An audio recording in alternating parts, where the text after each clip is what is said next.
Today, we're really thrilled to have Margaret Atwood come over and have a chat with Caroline Edwards. So I'm going to leave it there.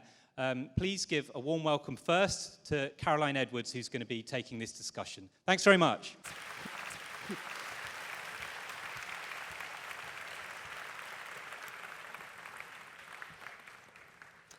Hi, everybody. Thank you so much for being here. Not yet. I'll give you a wave when it's time. So I'll just quickly introduce myself first. I know you're not here to see me, but just so you know why I'm also here. I'm Dr. Caroline Edwards. I'm a senior lecturer in modern and contemporary literature at Birkbeck, University of London, London's Evening University, and I research science fiction and speculative fiction. Margaret, of course, needs no introduction, but I will quickly say a few words, and then I'll ask her to enter. So Margaret, then, is really one of our most famous, loved, and celebrated writers of today. She's a poet, a novelist, a literary critic, and also an environmental activist. She's a winner of the Arthur C. Clarke Award and also the Prince of Asturias Award for Literature, has been nominated for numerous awards, including the Booker Prize, which she has also won. In 2001, she was inducted into Canada's Walk of Fame, and her commitment to editing and introducing worldwide readers to Canadian literature can be seen in the fact that she founded the Writers' Trust of Canada, a literary organization to promote Canadian literature.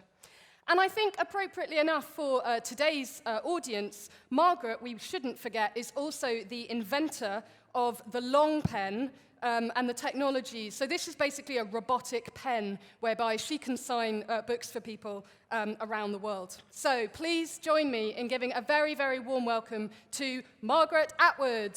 Well done. Well done.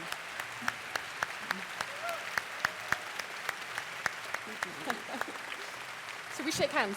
Yeah, there you go. Oh, Margaret wants you to know that I painted my nails galaxy colour for today's event, especially. But she won't let me call it the Atwood nail, although I might try and do that anyway. So, Margaret, we're here today to talk about an increasingly dystopian world and what is it that the power of the imagination can do to help. And particularly, of course, referring to your speculative fiction, including The Handmaid's Tale and the Mad Adam trilogy, which began with Oryx and Crake in 2003. So for anybody who hasn't already read the trilogy, although I'm sure that's not very many of you here, but I won't ask you to raise hands, the novels examine a near-future world where mega-corporations run politics, run technology, we have large biotech companies, a kind of police state, and of course we have a lot of scientific experimentation and specifically genetic engineering. So I wanted to start off by asking you what particular science or particular scientific experiments caught your eye? Why did you decide to start writing about this in Oryx and Crake? once upon a time, a long, long time ago, I was bird watching in Australia, up at the top and then around cairns. And as bird watchers tend to do when they gather together, we were discussing how soon it would take before the birds we were watching went extinct. So I think I was really interested, first of all, in extinction, and particularly human-caused extinction. And then I was interested in, if you were going to make human beings that didn't cause extinction, what would they be like? So therefore, I had a new bioengineered brand of human being that is minus all the features that tend to cause us to be who we are. So these people don't need, for instance, clothing. They've got built-in sunblock, and I just noticed yesterday that they're working on that. Oh, really? Yes, they've devised an artificial form of melatonin that can be absorbed by cells, and then you won't need sunblock. Yep. But I was doing this in the year 2001, so they hadn't been working on that yet. So they wouldn't need sunblock, therefore they don't need clothing, therefore they don't need textile factories, therefore they don't need to grow cotton or any of those things. They don't eat meat. Better than that, they can eat leaves and grass with some rabbit sub-features that we won't go into right now. So you don't need agriculture. They don't need to farm. They can just go out and nibble on trees. Plus, they've got built-in insect repellent. I would like that. Yes, And that would be quite handy as a bird watcher, I put in a bunch of things that I would actually Yep. like to have. But among their features is that unlike human beings, but like other mammals, they mate seasonally. And like other mammals, they give clear indications of when those times are. They have physical alteration signals. Parts of them turn blue. Which parts? I leave that Only the to sexiest your parts, imagination. of course. Of course, yes. So therefore, there's no Romeo and Juliet scenarios. There's no rejected lover love poetry because there are no rejected lovers. And they mate in groups like cats. So therefore, no exclusivity, no monogamy. And we can go on about their positive features, but they're also not aggressive. Yep. So they don't have wars. And their inventor, his name is Crake, realizes that if these are going to be the new human beings, he will have to get rid of the old human beings because these people wouldn't stand a chance. So they would be like the time Columbus landed in the New World, and within a very short time, all of the people in the place where he landed were dead. And that has been a repeated story.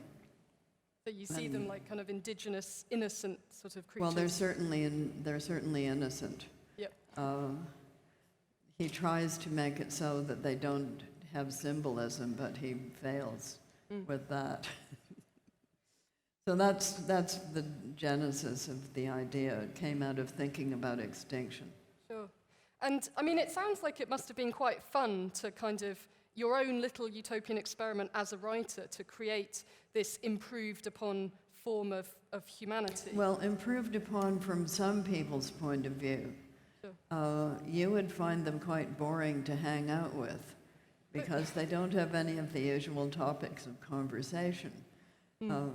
When you think of what people talk about, they would not talk about any of those things.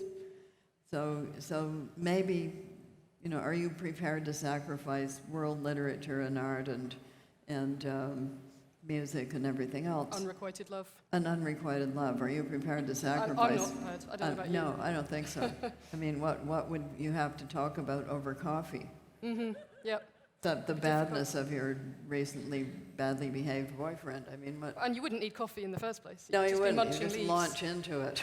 Yep. That's what he did. Right. So like that, but they never do any of that. And I mean, this is a common theme in utopian novels, which I know you're something of an expert on and I have an interest in, is this idea that a perfect world, an bioengineered world in this case, would be quite boring. You often get told that there's no tragic drama, there's no drama at all. What would people do in a state of perfection? They would literally sit around munching leaves and regurgitating their own ingested leaves. Spoiler. Sorry. I think there may be a couple of spoilers today. But yes. do utopias have to be boring? Can they not be a bit more fun? Well, I think they could be, but you'd really have to put your mind to it. I mean, it would be like your dream vacation, except it would go on forever. And your dream vacation, when you actually go on it, is a dream vacation because it has an end point. How many martinis can you drink overlooking Quite a few, if I'm honest. No, but I mean, when you come to the overlooking the sunset, which is the same day after day, Yeah. how long can that go on?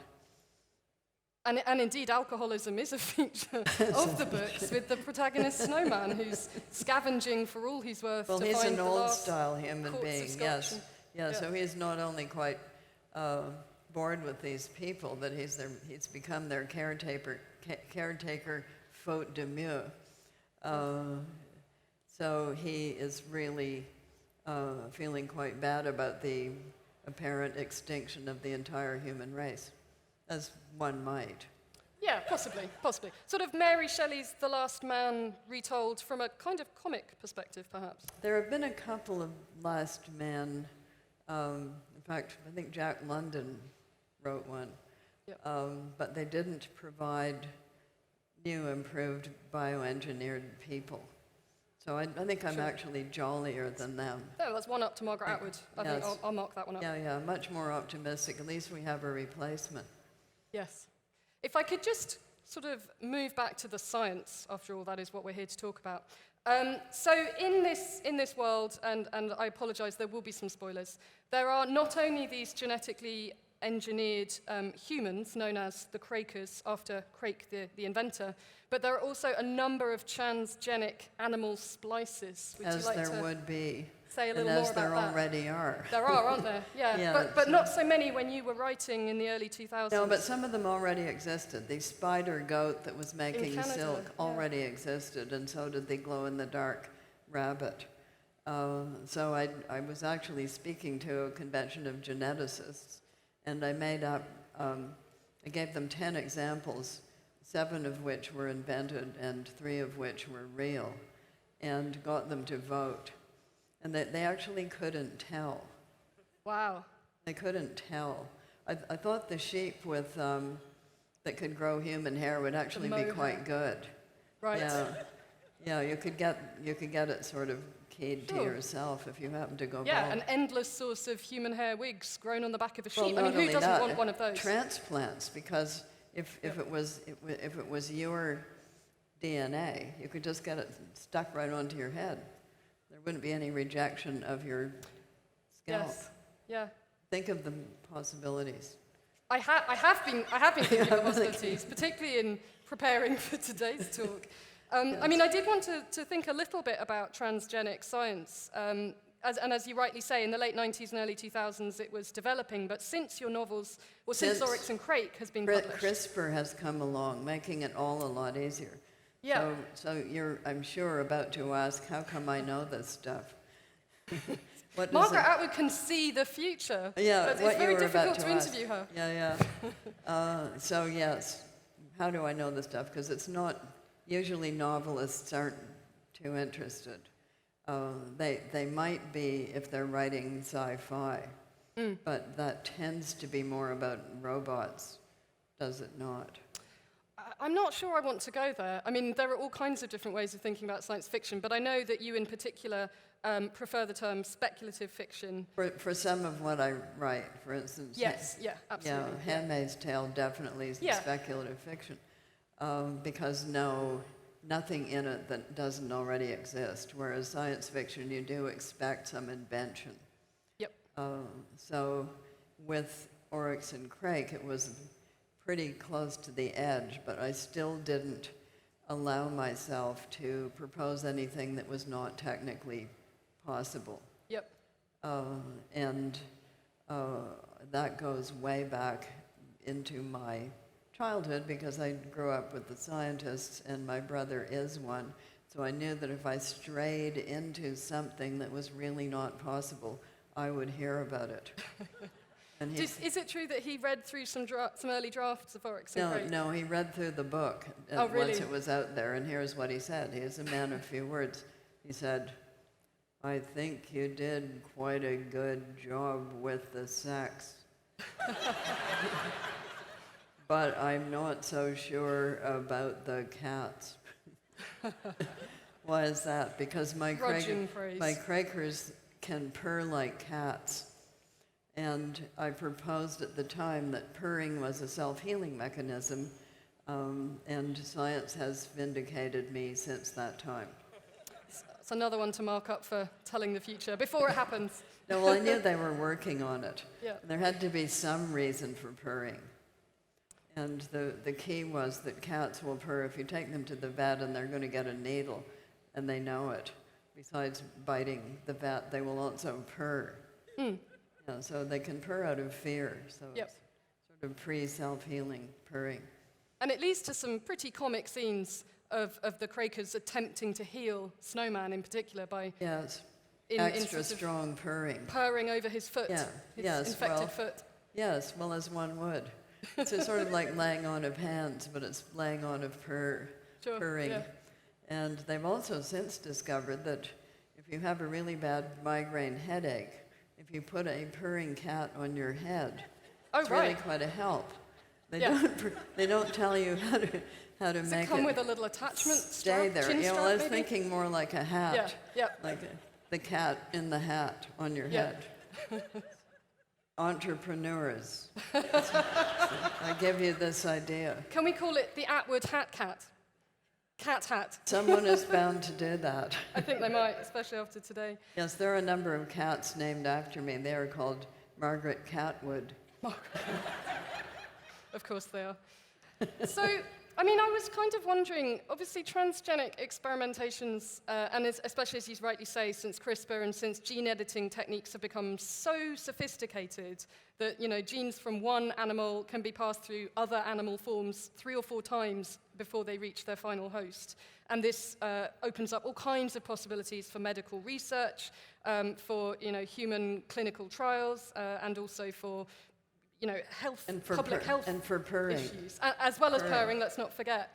And this has been incredibly controversial, I guess, you know, the questions of genetically modified animals and crops. How aware were you of this when you entered into this territory, when you decided your novel was going to involve biogenetics? Very aware. And people are always having conferences and issuing statements about what they won't do, but you know they will, or somebody will, because every time human beings have invented a tool, people want to play with that tool to its ultimate extent, to see what they can do with it. What are the many uses to which this thing can be put that we haven't even anticipated or thought about? So it is like opening the biggest Pandora's box in the world, and what is going to be inside. Undoubtedly some very helpful and useful things. What else? We don't know, but it is true that with these kinds of tools you could quite easily make a new disease. And I'm not only the only person who has been thinking about that. The Pentagon was onto that some time ago, but see what They're I not mean? here, are they? See what I mean? Margaret, we should retract that statement. Don't want to get into trouble. Yes. So like that, and we cannot anticipate what may be invented using these tools next. We know that we can now make, for instance, meat in labs. Yes. And that's not a bad thing. You know, people go, ooh, but in fact it's not a bad thing because you would do away with a lot of methane produced by farm animals. Absolutely. So it's environmental, you know, anti-pollutants and so on can help. It could, and you would also reduce the amount of tropical forests being cut for pasture, which doesn't work out very well in those climates anyway. But I mean, the chicky knobs in your novels, Well, they're they a are little something bit else. different. They're not grown in labs. They're headless chickens. Somebody has been working on that. Really? You would make a no brain, no pain chicken that would grow multiple organs. Is that their slogan? Yeah. But Well, I I'm mean, sure you you've go heard into no kind of brain. grotesque detail. I mean, in the novel, the characters are quite kind of shocked by this idea of developing something. It's not completely a plant. It's not completely an animal. It's got all these various chicken breasts growing like leaves out of it. Yes, And then well, there's they're- a question of whether they should be liberated into the wild. Are they at an the end. animal? should the animal liberationists liberate them or not? Yeah, exactly. What would happen to them then? Yeah, so all these borderline questions will arise because Yeah. there are already some life forms that pre-existing us that have some characteristics of both. Absolutely. And do you think, or did you think when you were starting Oryx and Crake, that literature, speculative fiction, has a role to play in communicating ideas to do with science? I to don't the much public? think about roles. You know, people are always trying to tell writers what they should write, and they also love to try to get them to talk about their responsibility etc. There goes half their my role. questions. Yeah, well, you can't tell writers what to write. They will write what they feel called to write and what they're good at writing, and then you can talk about what they've written. But to tell them ahead of time that they ought to do this and they ought to do that, it usually produces the opposite effect. They get stubborn and they write something else entirely. So that's a dead end as far as I'm concerned, telling them what to write. Talking about what role a book may have played once it's written, that's completely doable. We can do that, but ahead of time, no. But I suppose putting on a literary critical hat, which you also wear extremely well, do you think then that people becoming a little bit more familiar with some of the really cutting edge kind of weird and wonderful scientific techniques to do with bioengineering? That's altogether a good idea. Yeah. But I don't consider that it's my responsibility to make it happen. I think it would be nice to have more courses for people interested in both science and writing so that they will do good science writing. Sure. And why am I here? It's because I read New Scientist, so attractive to people like myself who can look at the pretty pictures and the graphs and don't have to do the math themselves. Nice plug, by the way. Yeah, nice. I see what you did there, Margaret Atwood. Yes, I'm very sneaky. Yeah. I also wanted to ask then, it's interesting using the speculative mode that you chose to focus on the question of what is a human being by mixing up these humans and these animal splices. And by, spoiler alert, by the end of the trilogy in the Mad Adam novel, we have this kind of really interesting alliance between the genetically modified pigoons and the Crakers, the new humans, and the real humans, quote unquote. And of course, science fiction and speculative literature are very good at rethinking what it means to be human. But I would propose that often it seems to go in the direction of robots and cyborgs and implants, artificial intelligence, and so on. So it's interesting to me that you chose the animal route. Was that something you were aware of? Yes, but it would be normal for me to do that since I grew up not with the robot inventors, but with the biologists. So I would be much more likely to think in a biological way than I would be to think in a robotics way. But do you think also then perhaps that if your novels can help us to rethink that species boundary between what is human and what is animal, and between one animal and another animal, it might have implications more broadly for how we think of humanity today, at a time when technologies and scientific research has really put under pressure those older conceptions of humanism? Yes, well, that has gone through various phases itself. So in the 18th century, when things were pretty mechanistic, that's when the ghost in the machine got proposed, and when people really honestly, truly believed that animals were nothing but a kind of automaton and didn't really feel pain or have emotions, which anybody who's had a dog knew immediately that's not true. So that seems to have gone out the window, but only quite recently. One of the worst things you could accuse a biologist of being in the 20th century was being anthropocentric about animals. But now it seems that border line is a lot fuzzier than we were led to believe earlier. Humanity can still take its stand on being different on the basis of its evolved symbolic language and its narrative platform. So Rover the dog is unlikely ever to say, although he has a memory and he knows who you are and he knows who the other dogs are and all that kind of thing, he's unlikely ever to say, where did dogs come from in the first place? Or what will happen to me, Rover, personally, when I die? He's unlikely to pose those questions because he doesn't have a really far-reaching past tense in his language or a future perfect. I guess that's true. That that stumped me because I'm glad trying to you think. left that open because we can. I'm not sure I can speak dog language well enough to know whether he can predict or have a longer past tense.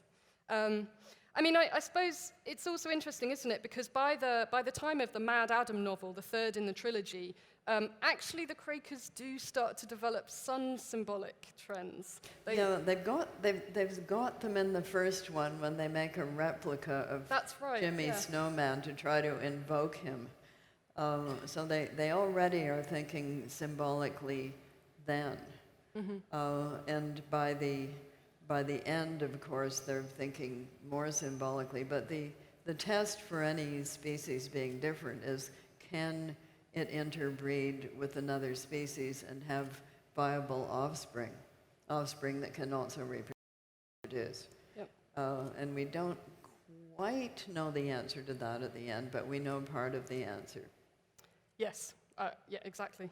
And I suppose thinking about environmental catastrophe, because that is the background for this world that you've created. It's a time of global warming, of rising sea levels, of tsunamis and hurricanes moving. All of which I made up. Yeah. And it's become alarmingly realistic now. It feels like that kind of speculative world is already with us. And I read somewhere that you'd said that extinction and this kind of catastrophic situation in the environment would be bad for us, but it would be pretty good for everything else. It would be pretty good for plants. Would you care to elaborate? It would be okay for plants. Yeah. Some animals, of course, not. Should the oceans die, that's it for us because we breathe oxygen. And as you know, the atmosphere of the Earth was not originally an oxygen atmosphere. It was a methane atmosphere. And it became an oxygen atmosphere through the actions of marine algae. And they're still making 60 to 80% of our oxygen. So should that activity cease, I would say goodbye us, except we have become quite stupid first. How stupid? Probably as stupid as people who climb to the top of Mount Everest without an extra oxygen supply system. That's quite stupid. So diminished oxygen supply to the brain. Don't get into a car under those circumstances unless it's a self-driving car. Mm-hmm. Absolutely. That's good advice here. I hope you're all taking notes. Yeah, I would think so. There aren't any cars at the top of Mount Everest, but should it be so that this happens, first we'll get quite stupid, and then our stupidity... We'll be too stupid to build the roads higher up the mountain. We will be too stupid to be able to solve the problem. Mm. Yes, it always has made me wonder, people who think we should be shot off into space, get our brains downloaded into computer systems and shot off into space. Who is going to maintain the computer system? Yeah, who's going to watch the watches? And what kind of fuel would get them to the other side of the galaxy anyway? What kind of fuel sources? Well, I'm sure they'll solve that, dear. Oh dear. Solar energy, that's my answer to everything.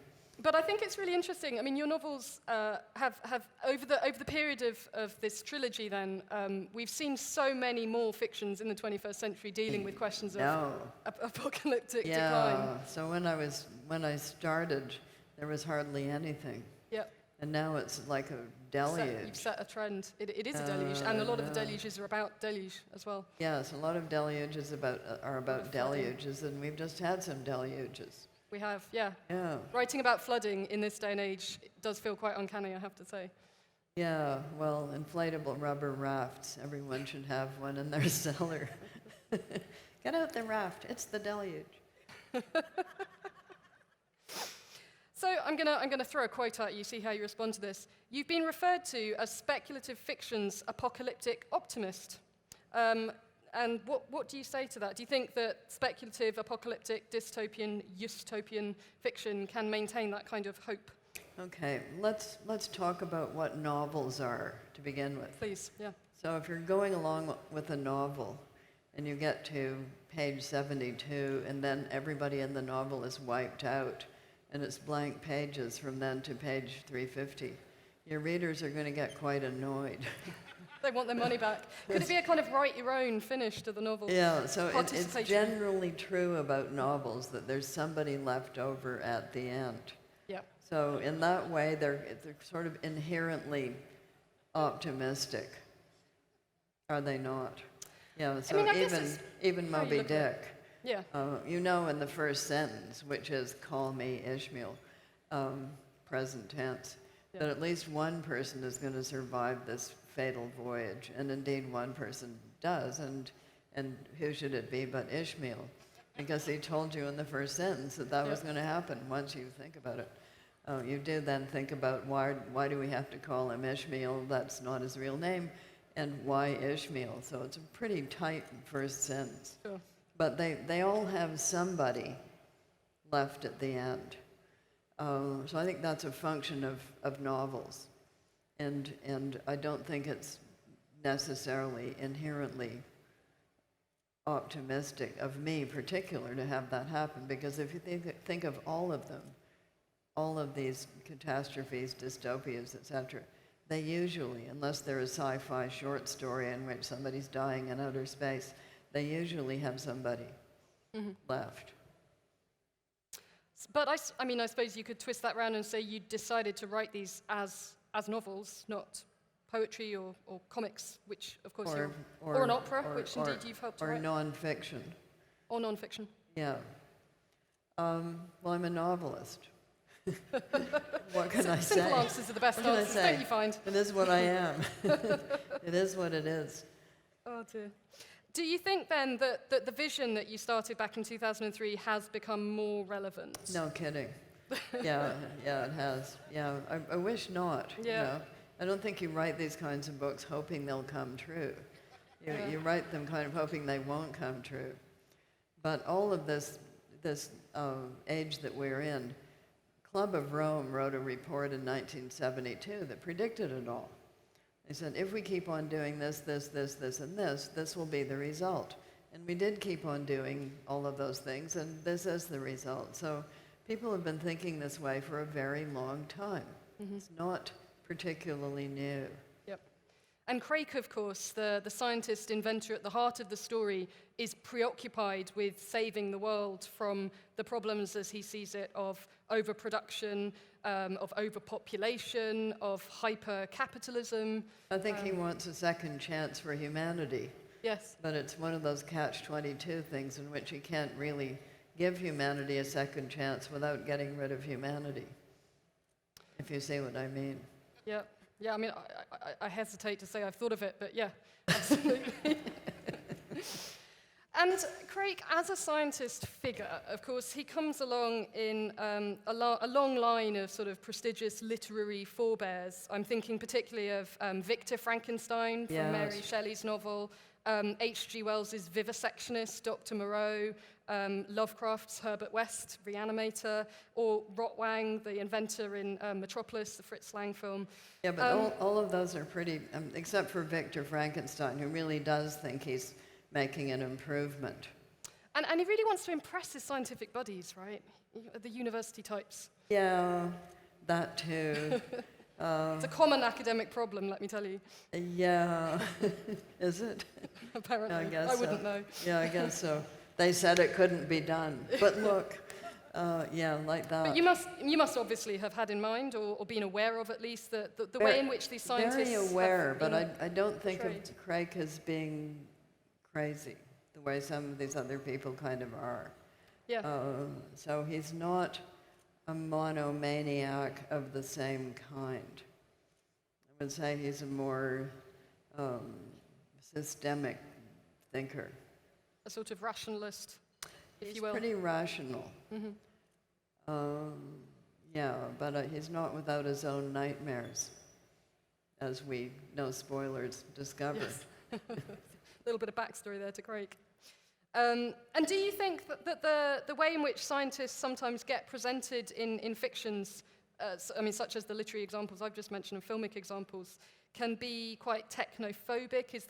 Is there a problem so between I think literary it goes representations? back to alchemists. Right. It goes back to alchemists, and then it goes through Jonathan Swift. I did a piece once on where did the mad scientist come from, because I've known a lot of scientists, and the ones I've known have not been mad. Okay. So given that this many of them are not mad, and maybe this many of them are, why do we get this recurring literary figure? It's in Nathaniel Hawthorne, too, the birth story called The Birthmark, Rappaccini's daughter. These kinds of scientists go back to alchemists. And in Swift, it's in, I think, book 3, where you have the College of Inventors, which was his satire on the Royal Society, which had just been started then. Yeah. And he proposes them doing a lot of experiments that today actually seem quite good. Storing sunlight, bottling sunlight from cucumbers. There's something to that, but of course he didn't think so then. And the computer, the sort of proto-computer that he proposes, that he probably thought was a laugh a minute. Again, there's something to that, as it turned out. Yeah. But things that he thought were quite mad, and he made these people be monomaniacs and, all of these kinds of things that they were doing seemed pretty crazy to him because he was not one of that kind of people. So I think it goes through the alchemist figure, and then through him, these people are nuts. And then through Hawthorne, these people are sinister. And then through things like Coppelia, Dr. Coppelius gets into opera. And they're all proposed as either borderline lunatics, Jerry Lewis's Nutty Professor, or sinister, Marcuse, for instance. Yep. And it just gets going like that. And I think it comes from fear that people do not understand what scientists are doing. And it also comes through, I have to say, a certain amount of charlatanism. Because once there is something that has mysterious respect, people will imitate it and become imposters of it, whatever it may be. I'm thinking back to those ads of the 40s and 50s, which I grew up with. And it would have a picture of a doctor, sort of respectable elderly gentleman. White, male. Doctors say, then it was what doctors said, and what doctors said was inevitably that you should buy this thing, whatever it was. Yep. You know about medical clairvoyance. I don't. Oh, well, medical clairvoyance, it would always be a male hypnotist, and hypnotism, mesmerism was considered as a new scientific advance. Yep. Okay, and a female subject who would get hypnotized, and they would work fairs, and he would put her into a trance using the latest scientific method. Is this the actual method? Yeah, this is the, yes, thank you. And then she would look into the intestines of whoever was standing right in front of her and tell them what their disease was. Well, it must be true, because she can see right into me. And then he would sell them the snake oil that was going to cure this thing. This is what I mean. So the scientist figure also gets the alchemist and the magician, because they're joined at the hip. The last good one was probably, or semi-good anyway, was probably Prospero in the Tempest. And he was, of course, based on alchemical figures. And people in the alchemical world did believe there were these elemental spirits by the help of which they were working their magical transformations. Mm-hmm. But their original aim was to turn lead to gold. It was a scientific pursuit. Yes. Once again, you've read my mind, because that's a very neat segue into the relationship between science and capitalism, which I also wanted to talk about. So in your world of Mad Adam, this is this sort of police state dystopian future has come about through the rise of these mega corporations. Well, it's come about really through the abandonment of public space on the part of the electorate at large. So if you're not going to pay for the police force, who is? And what kind of police force will it be? Well, of course, it will be a police force that will protect who's ever paying for it. Yep. So we do have, actually, in North America at the moment, more private police than there are public police. And they are employed as security for not just hotels and gated communities, but for corporations, to keep unwanted personages from getting into them. So that is just the situation now. So, and this sort of, the role of Big Pharma, particularly in the novels, where they are testing out different kinds of medications, but they're also testing out new diseases, new viruses, new virus As they have splices. done before. Right. You know that in the 1930s in the United States, prison populations were used for this kind of testing. And people in poorer countries have been used. So this is not a new thing. Again, I tend not to put things into my books that have never been done. Yep. It's all human behavior, unfortunately, and it's happened already, and you can't really write about the future. We can talk about that.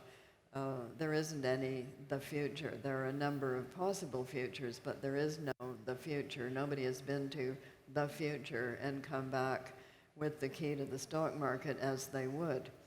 So that hasn't happened. So you're always writing about now, and even if you're writing an historical novel, it's still about now. Ivanhoe is a Victorian novel, although set in medieval times. Yep. Wolf Hall is a 20th, 21st century novel, although about the court of Henry VIII. So we like the details to be accurate, but the outlook on life, they're ours, because what else do we have?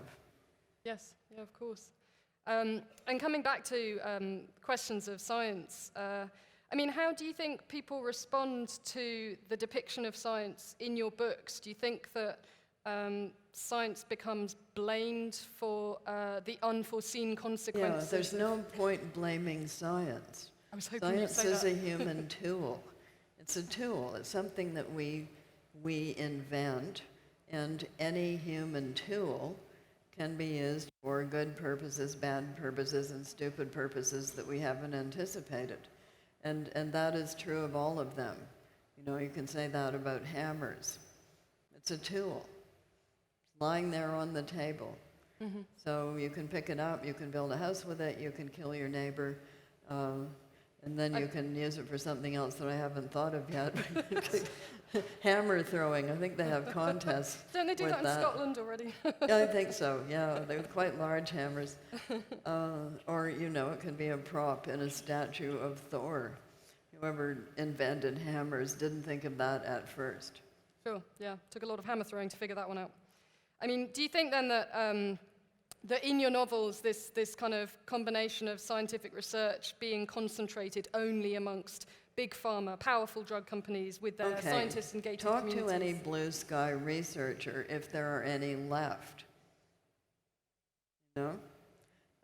So we are living in this world, is well, you're suggesting. we are living in a shift like this in which people are saying, why should I fund this if it's not going to make money? So useless to point out that a lot of research that seemed at first not to have anything to do with money then turned out to have consequences that involved money. They want to know now that this thing they're putting money into is going to have a lucrative outcome. Yep. And that skews scientific research. In the 19th century, when science was just getting going, you had a lot of gentleman scientists. You know, they already had money. So they could be Darwin, much as his family frowned upon his interest in beetles. Why couldn't he do something useful? He could afford to be that beetle collecting person. And the great French entomologist Henri Fabre, who is also an excellent prose stylist, his article on the sexual habits of the praying mantis is well worth a read. Absolute bedtime reading. Yes, and his experiments with antlions, so clever and well written. But he could afford to be that person. He didn't have to have somebody funding him. But now a lot of it is group research. It's expensive. Yep. Somebody's got to put in, at least enough for these lab assistants to have their cheese sandwiches at lunchtime. And they want to know that money will come out the other end. And you can't always predict that. Yep. Those scientists, 2 sandwiches each. I mean, it's... Only 2. 2 cheese sandwiches per scientist. Oh, it adds up. It does. Sandwiches these days are much more expensive than they used to be, let me tell you. So I'd like to segue, if I may, into The Handmaid's Tale, an earlier text of yours from 1985, I think I'm right in saying, which I'm sure you'll all know has recently been adapted into a fantastic TV serialized show with Hulu. This brings me, unfortunately, to the question of literature and TV adaptations in the age of Trump. You can't have foreseen how relevant that novel would have become today. Well, again, you don't write these things hoping they will become more relevant. Yeah. You hope they will become less relevant. This isn't You like hope that people film where you're will writing read the what actually novel happened. and say, let's not do this. But Yeah. unfortunately, some of them read the novel or don't read the novel and say, let's do this, exactly what you were hoping they wouldn't do. But yes, it has become much more relevant, and it is part of a, if you look at what the Trump and Trump affiliates are doing in the United States, it is a pushback against women's equality that is kind of across the board. Not just in the area of reproductive health, but in any area that you might care to mention.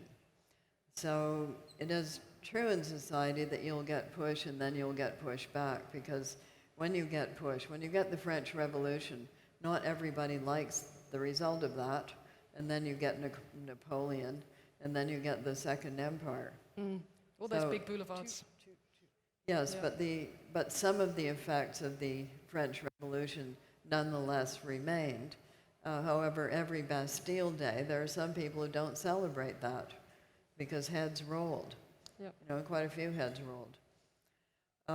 So yes, we are in the moment in which, because they started the show, they started writing the show, they started filming the show. They'd already been filming the show for several months when November the 9th rolled around. Oh, okay. And they woke up that morning and they said, our show has just been framed in a different way, which it was. Yep.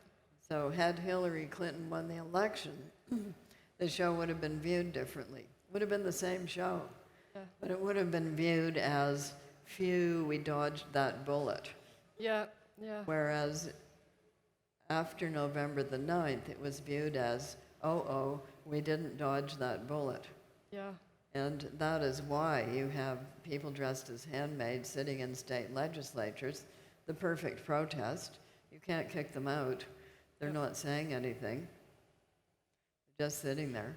And people with placards saying, make Margaret Atwood fiction again in the Women's March earlier this year, for example. That is also something that you see quite a lot of. But on the lighter side, you have all kinds of spin-offs. For instance, there's something on YouTube called If the Handmaid's Tale Were Scottish. And there's... I have seen this, yeah. And she says, my name is Off-Bread. And there's also one called Finally a Handmaid's Tale for Men. And there's... people send me photos of their dogs and cats dressed as handmaids. Oh, of course. And also sometimes their hand soaps dressed as handmaids. Hand soaps. Yeah, with the little squirt bottle. That's so they have a disgusting. little dress on the container and a bonnet on the push thing. and it's called The Hand Soap's Tale. Have you got one in your own house? Not yet. It's also Perfect the gift for Margaret Atwood things next time that you meet turn her. up called, change one letter in a book title. So we have The Handmaid's Tale with a... Kale dressed as a handmaid? No, a still from the movie of a handmaid in front of the vegetable counter. The show, The Handmaid's Tale. And I mean, how did it feel punching a handmaid in the face? Because you had a little cameo role, didn't you? No. Look at the shot again. I did not punch her in the face. I gave her a whack on the back of her head, to which they added a sound effect. Of probably a cabbage being beaten, I suspect. We do not know what it was, but they definitely amplified the sound. However, in Alias Grace, which is about to appear, I also have a cameo. And that cameo is called Disapproving Woman. I even had my own trailer, and on the outside of it said Disapproving Woman. That was my character. But I had to put on the whole Victorian outfit. Yes, I had 2 dressers roping me into it. I suppose that's better than Disapproving Woman number 5, maybe. No, this was You're the head solo, disapproving woman. Solo disapproving woman. Here's my, you want to see my look? My disapproving look? Okay, go on. I'm ready. Get ready. Okay. It has to be from this side. Okay. Oh my goodness, no. I'm glad you didn't have to see that. That chilled me to the core. It's a terrifying look. If you stood over there, I could look at you and they could all see it. You want me to go and be disapproved of Well, over I have there? to disapprove of somebody. Okay. I can't just can't disapprove of the air. All right. You know, I've got really bad eyesight, so I can't actually see you very You have to be a bit well. closer. Yeah. You stand there. Okay.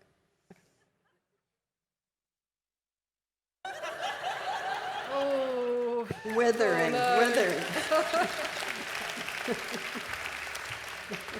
Now add a bonnet to that, and it's really terrifying. Oh, I tell you, I wouldn't want you to give me a job interview. That would be really fun. No. It's too much. It's too much. So I'm unsure of what timing we have. Anybody with timing? A couple of minutes? Wrapping it up? 1 minute. I just wanted to finish really with the question of storytelling, because rereading the Mad Adam trilogy and thinking about Handmaid's Tale and watching the TV show, it really struck me the point you said earlier about readers, about these characters in these dystopian or apocalyptic situations writing to somebody in the dim future, even though they don't know who that reader might be. And I was thinking, as sort of high-tech as a story like Oryx and Crake or Mad Adam or The Year of the Flood, the second novel we actually haven't spoken about, might be, there's still something very kind of old-fashioned about storytelling, I think, in the way that you deal with these scientific and apocalyptic themes. Well, storytelling is one of our very, very, very, very, very ancient human things. So writing as such is pretty recent.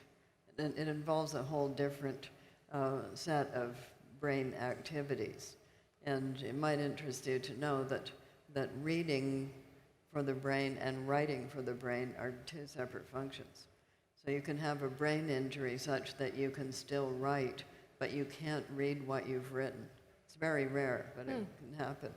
So writing over here, probably based on animal tracking, the ability to recognize signs and they mean something. But talking and storytelling, very, very old. So no matter what happens, technologically, this and that and so forth, it is still true that telling a story about something has much more impact than just showing the graph. Unless you're an expert in the graph material, in which case it immediately means something to you. But for the ordinary person, the story about something is going to be much more impactful than just the numbers. We can apparently recognize up to the number 7 without help. But this audience, and that's it. Yeah. That's it. Objects on a table, looking at them, how many?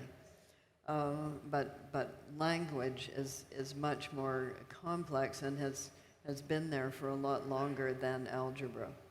just for instance. I particularly like the way in which you're staking out a claim for the role of novelists and writers amongst an audience of scientists. We're still important. We still need narrative people. Yeah, but you would be solutions. amazed how many, quote, scientists, people of jobs in the sciences, are also writers. And it's particularly true of doctors, people in medicine, if you go back and think of who was, because it is a narrative art. And so is anything in biology. And so when you come to think of it as, for instance, geology or anything that involves time, because first it was like this and then it changed to that. So the story of how the continents got where they are, that's a story. The story of your disease. When did you first notice the symptoms? And then what happened? And then what happened? And tell me more about where this pain is situated. So all of that is narrative, and scientists, when they're writing, for instance, you probably know Kathy Reichs. No, maybe not. She writes some murder mysteries involving a forensic pathologist, which is what she is.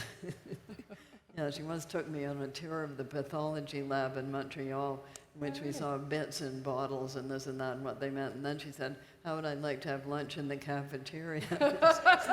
Actually, maybe not. Thanks. Maybe not right now. I don't need your 2 sandwiches. Thank you very much. Yeah, no, I don't need whatever that is in that sandwich. Anyway, so like that. So if you're trained to observe precisely, you're apt to write more precise prose. Wonderful. Well, that's about all we have time for. So let's hear it for the narrative arts. And please join me in thanking Margaret Atwood. That was absolutely fantastic. Thank you so much.